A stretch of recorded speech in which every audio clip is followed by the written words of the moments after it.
ایمان افروز واقعہ۔ ایک دن جب حضرت عمر رضی اللہ عنہ کا مچھلی کھانے کو دل چاہا تو اپنے غلام یرکا سے اظہار فرمایا۔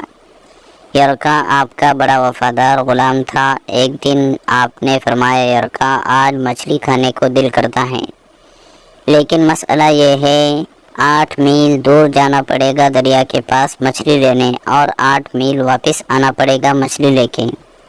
پھر آپ نے فرمایا، رہنے دو، کھاتے ہی نہیں۔ ایک چھوٹی سی خواہش کے لیے اپنے آپ کو اتنی مشقت میں ڈالنا اچھا نہیں لگتا کہ 8 میل جانا اور 8 میل واپس آنا صرف میری مچھلی کے لیے۔ چھوڑو یرکا، اگر قریب سے ملتی تو اور بات تھی۔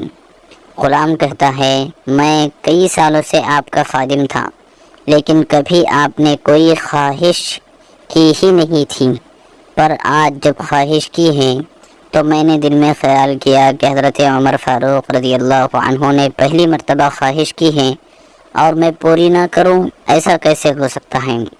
غلام کہتے ہیں، جناب عمر رضی اللہ عنہ ظہر کی نماز پڑھنے گئے تو مجھے معلوم تھا ان کے پاس کچھ مہمان آئے ہوئے ہیں، عصر ان کی وہی ہو جائے گی۔ غلام کہتا ہے کہ میں نے حضرت عمر رضی اللہ عنہ کے پیچھے نماز پڑھی اور 2 رکعت سنت نماز پڑھ کر میں گھوڑے پر بیٹھا۔ عربی نسل کا گھوڑا تھا، دوڑا کر میں دریا پر پہنچ گیا۔ عربی نسل کے گھوڑے کو 8 میل کیا کہتے۔ وہاں پہنچ کر میں نے ایک ٹوکرا مچھلی کا خریدا اور حضرت عمر رضی اللہ تعالی عنہ کی عصر کی نماز ہونے سے پہلے میں واپس بھی آ گیا، اور گھوڑے کو میں نے ٹھنڈی چھاؤں میں باندھ دیا تاکہ اس کا جو پسینہ آیا ہوا ہے وہ خشک ہو جائے اور کہیں حضرت عمر فاروق دیکھ نہ لے۔ غلام کہتا ہے کہ گھوڑے کا پسینہ تو خشک ہو گیا، پر پسینے کی وجہ سے گرد و غبار گھوڑے پر جم گیا تھا، جو واضح نظر آ رہا تھا کہ گھوڑا کہیں سفر پہ گیا تھا۔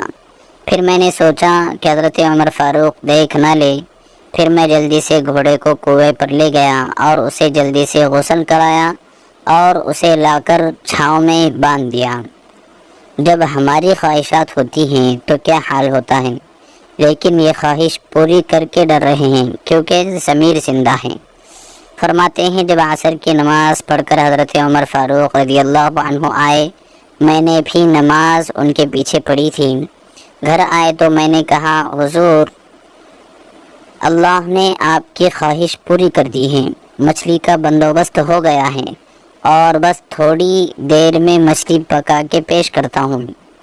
کہتے ہیں، میں نے یہ لفظ کہے تو جناب عمر فاروق اٹھے اور گھوڑے کے پاس چلے گئے، گھوڑے کی پشت پر ہاتھ پھیرا، اس کی ٹانگوں پہ ہاتھ پھیرا اور پھر اس کے کانوں کے پاس گئے اور گھوڑے کا پھر ایک کان اٹھایا اور کہنے لگے، یرکا، تو نے سارا گھوڑا تو دھو دیا، لیکن کانوں کے پیچھے سے پسینہ صاف کرنا تجھے یاد ہی نہیں رہا، اور یہاں تو پانی ڈالنا بھول گیا۔ حضرت عمر رضی اللہ عنہ گھٹنوں کے بل زمین پر بیٹھ گئے اور کہنے لگے، او یرکا، او یار یرکا، ادھر آ، تیری وفا میں مجھے کوئی شک نہیں ہے، اور میں کوئی زیادہ نیک آدمی بھی نہیں ہوں، کوئی پرہیزگار بھی نہیں ہوں، میں تو دعائیں مانگتا ہوں، اے اللہ میری نیکیاں اور برائیاں برابر کر کے مجھے معاف فرما دے، میں نے کوئی زیادہ تقوی اختیار نہیں کیا۔ اور بات کو جاری رکھتے ہوئے فرمانے لگے، یار ایک بات تو بتا، اگر یہ گھوڑا قیامت کے دن اللہ کی بارگاہ میں فریاد کرے کہ یا اللہ، عمر نے مجھے اپنی ایک خواہش پوری کرنے کے لیے 16 میل کا سفر طے کرایا، بے زبان تھا، 16 میل کا سفر ایک خواہش پوری کرنے کے لیے، تو پھر تو بتا، میرے جیسا وجود کا کمزور آدمی اللہ رب العزت کے حضور گھوڑے کے سوال کا جواب کیسے دے گا؟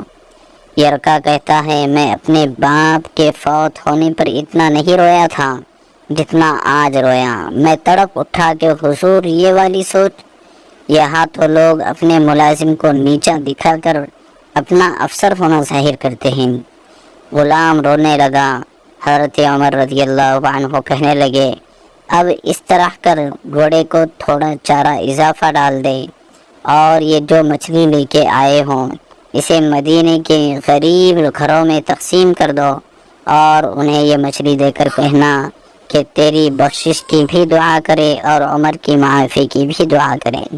یہ تھے ہمارے اسلاف، صرف آپ ہی پڑھ کر آگے نہ بڑھ جائیں بلکہ اوروں کو بھی شیئر کریں، یہ صدقہ جاریہ ہوگا۔